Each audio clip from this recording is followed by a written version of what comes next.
Kadapa Amin peer దర్గాను దర్శించుకున్న ప్రముఖ heroine అంజలి. దర్గాకు విచ్చేసిన హీరోయిన్ అంజలికి ఘనంగా స్వాగతం పలికిన దర్గా నిర్వాహకులు. దర్గాలో ప్రత్యేక ప్రార్థనలు నిర్వహించి దర్గా విశిష్టతను అడిగి తెలుసుకున్న హీరోయిన్ అంజలి. దర్గాకు మొట్టమొదటిసారి రావటం చాలా సంతోషంగా ఉంది. దర్గాను దర్శించుకోవటం వల్ల మనశ్శాంతి వచ్చింది. గేమ్ చేంజర్ సినిమా త్వరలో విడుదల కాబోతోంది. ప్రేక్షకులు ఆదరించండి. నేను మీ అంజలి. ఈరోజు ఈ దర్గాకి రావాలని నేను చాలా రోజుల నుంచి అనుకుంటున్నాను. ఈరోజు కుదిరింది, వచ్చాను. చాలా సంతోషంగా ఉంది, చాలా ప్రశాంతంగా ఉంది, మనసుకి కొంచెం హాయిగా ఉంది.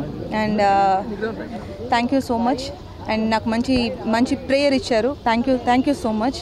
And thank you. ఇప్పుడు గేమ్ చేంజర్ రిలీజ్ అవుతుంది సంక్రాంతికి, రామ్ చరణ్తో అండ్ శంకర్ సార్ డైరెక్షన్లో, దిల్ రాజు గారి ప్రొడక్షన్లో. ఇన్ని సినిమాలు హైలైట్ ఇచ్చారు కదా, అంటే హిట్ ఇచ్చారు కదా, మీకు ఎలా అనిపిస్తుంది? సంతోషంగా ఉంది, ఆనందంగా ఉంది. అండ్ ఇంకా మంచి మూవీస్ ఇవ్వాలని నేను ఎదురు చూస్తున్నాను అండ్ ట్రై చేస్తున్నాను. Hope I will do it. చాలా ప్రశాంతంగా ఉంది. నేను ఆల్రెడీ చెప్పినట్టు చాలా హ్యాపీగా ఉంది. చాలా రోజుల నుంచి రావాలనుకుంటున్నాను. ఇప్పుడు కుదిరింది, వచ్చాను. చాలా హ్యాపీగా ఉంది. ఇదే నేను ఇక్కడ రావడం ఫస్ట్ టైం.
चलो